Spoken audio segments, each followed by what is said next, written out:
Wow, দেখি gift কখনো ছোট বড় হয় না। এটা এটা এই গিফটটা দেওয়ার কারণ কি?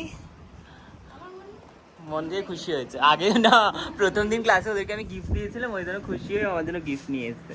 Thank you. কি আছে দেখতে হবে এর মধ্যে এক্ষুনি, আমি খুব এক্সাইটেড গিফট দেখার জন্য।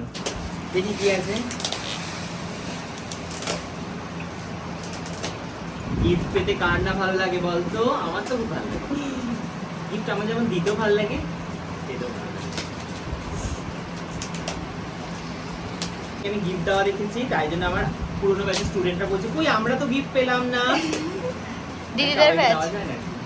হ্যাঁ, ওরা বলছে, আমাকে বলছে এত হিংসুটে, বলছে ওদের তো কি সুন্দর গোলাপ দিয়েছো আর আমাদের তো অরিজিনাল গোলাপ দিয়েছো, শুকিয়ে গেছে ওটা।